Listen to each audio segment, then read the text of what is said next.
आदमी का जो गधा था ना वो बहुत सुस्त था, तो वो चलता ही नहीं था। तो वो किसी हकीम के पास गया, तो हकीम साहब से बोला गधा कमबख्त सफर पे दूर जाना है, मुझे चल के ही नहीं दे रहा। इसके लिए हमारे दरवाजे पे चले आए। चलो भाई देखो अब मैं क्या करता हूँ। तो हकीम साहब ने कहा अच्छा ठीक है, लाल मिर्चें दे दी उसको बताए बगैर, और बोला कि ये थोड़ी सी लगा दो। उसने वो गधे के दुम उठाई, मिर्चें लगा दी। अब गधा इतनी स्पीड से भागा कि गधा आगे और ये पीछे।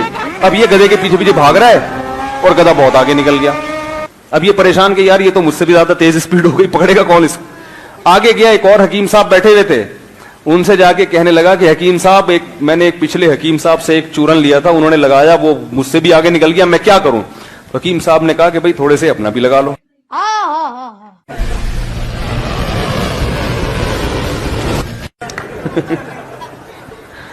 तो उसने गलती ये की कि जितनी मिकदार में गधे के लगा था उतनी ही मिकदार में अपने लगा लिया।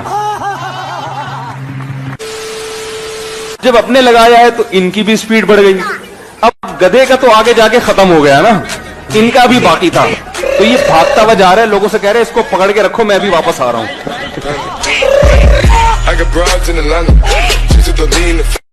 गलत हरकतों में पड़ जाए जबकि बीवी ने दूसरी शादी का मना करके गई हो।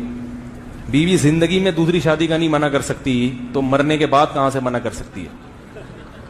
हकीकत है ना।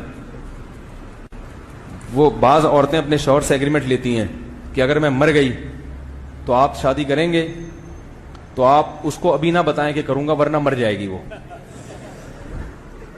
आप उसको टोपी करा दें, बोले तुम ये बोल। देखो खवातीन बहुत होशियार होती हैं। यही बात अगर शौहर करे ना कि बेगम अगर मैं मर गया तो तुम शादी तो नहीं करोगी, तो तोबा तोबा कैसी बातें कर रहे हैं आप, हैं क्यों मरने की बातें क्यों कर रहे हैं आप। अल्लाह आपको जिंदगी दे, अल्लाह मेरे बच्चों के बाप का साया उन पर तादेर कायम रखे, ठीक है ना, ऐसी बात। तो आप भी ऐसे ही किया करें। बीवी जब क्या अगर मैं मर गई तो आप शादी करेंगे, तो तोबा तोबा, तो अस्तगफिरुल्लाह अस्तगफिरुल्लाह। बेगम क्या बातें कर रही हो तुम, आइंदा ये मौत का लफ्ज जबान पे नहीं लेके, और दिल में नियत करें तू मर के देख।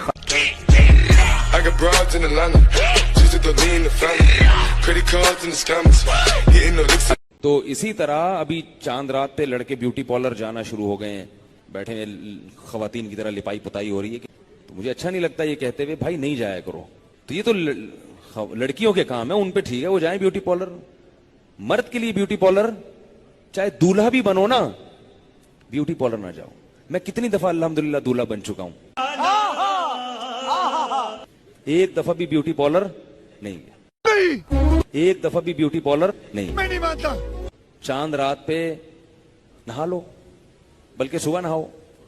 अगर आप ज्यादा मैले हो गए तो डेटॉल से नहा लो, क्या ख्याल है, तेजाब से नहा लो,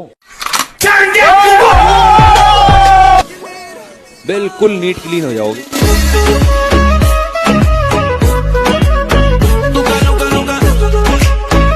एक आदमी जो था ना, वो क्या करता, जब उसकी वाइफ थी वो जॉब करती थी कॉलेज में, टीचर थी, प्रोफेसर थी।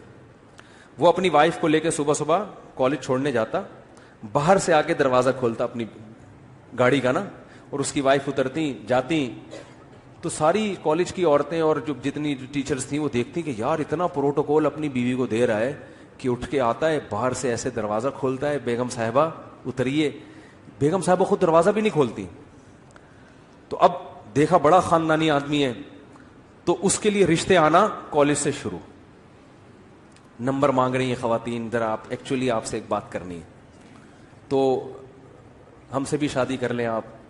उनका ख्याल था भाई ये पहली वाला इतना प्रोटोकॉल नहीं दे रहा, आजकल बीवियों को कौन इतना प्रोटोकॉल देता है, इसका मतलब ये यानी औरतें इस पे राजी हो गई, इसकी चौथी बीवी बनने के लिए भी हम तैयार हैं। इतना नेक कमबख्त वो घुन्ना था उसने भी किसी को नहीं बताया जब तक 4 पूरी नहीं कर ली। बाद में बताया कि ये गेट अंदर से खुलता ही नहीं है, बाज गाड़ियों का लॉक खराब हो जाता है ना।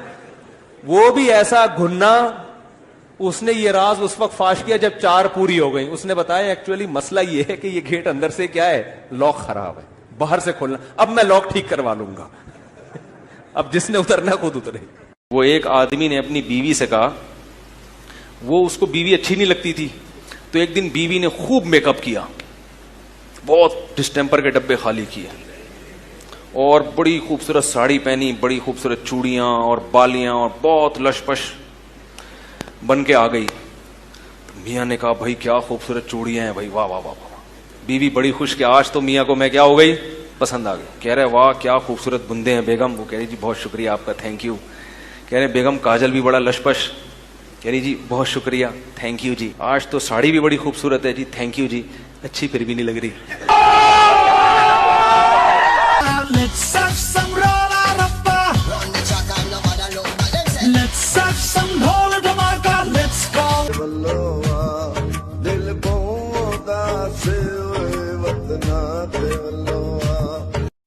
और सारे ही अगर पढ़ लिख के इंजीनियर बनेंगे तो मजदूर कहां से लाओगे? तो इसलिए टेंशन लेने का नहीं। तो बच्चे पास हो जाएं बहुत, और ये एक एक दो दो बच्चे हो रहे हैं ना, इसकी वजह से भी टेंशन होती है। एक ही दो बच्चे हैं तो अब यही अगर फेल हो गए तो हमारा तो मुस्तकबिल वालिदैन कहते तबाह हो गया। अच्छा, इसलिए बच्चे भी होलसेल के हिसाब से, इनमें एक ना एक तो इंशाल्लाह निकल ही जाएगा। बल्कि अगर 8-10 बच्चे हों अभी मजा आएगा ना भिड़ो, तो बिगाड़ने की भी कोशिश करोगे ना, फिर भी एक ना एक क्या होगा, सुधर ही जाएगा। अगर पूरी कोशिश करोगे सबको चरसी बनाने की, एक तो ऐसा होगा जो बोलेगा अब्बा मैं चरस नहीं पीऊंगा। एक बादशाह ने नजूमी को बुलाया और कहा कि मुझे यहां खारिश हो रही है, ये किस चीज़ की अलामत है? नजूमी ने कहा कि लगता है आप एक और मुल्क फतह करने वाले हैं। बादशाह ने कहा मुझे यहाँ भी खारिश हो रही है, ये किस चीज़ की अलामत है? उसने कहा आपके एक शहज़ादा पैदा होने वाला है। उसने कहा मुझे यहाँ भी खारिश हो रही है। उसने कहा ये होने वाला है। उसने कहा यहाँ भी। उसने कहा आपको खारिश की बीमारी है, अबे साले, आप फौरी तौर पर इसका इलाज करें। तो एक गरीब आदमी किसी के पास गया, नजूमी के। नजूमी ने उसकी हथेलियाँ देखी, हथेली में कुछ नहीं लिखा होता है, अभी ड्रामा है ये। नजूमी ने कहा आप मज़ीद 5 साल तक गरीब रहेंगे।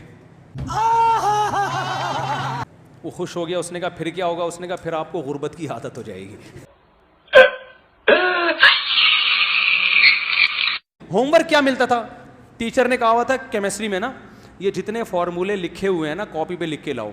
मैं कहता जब यहाँ लिखे हुए हैं तो मुझे कॉपी पे लिखने की जरूरत क्या है? बहुत तेज हो रहा है। पैंट पहन के कहीं जॉब कर रहा होता मैं, शाम को तनख्वाह लेके घर आता, घर वाले भी खुश होते हैं। 2 नंबरी वाली इज्जत चाहिए तो ये हमारे चोर हुक्मरान जो है ना, इनके पास ये इज्जत ज्यादा है। तो इसलिए अपने बच्चों पे ज्यादा सख्ती न किया करें। अपनी खुशी से खिदमत कर ले तो बहुत अच्छी बात है, नहीं करे तो बहू से भी गन पॉइंट पे खिदमत किसी का बाप करवा सकता है? नहीं।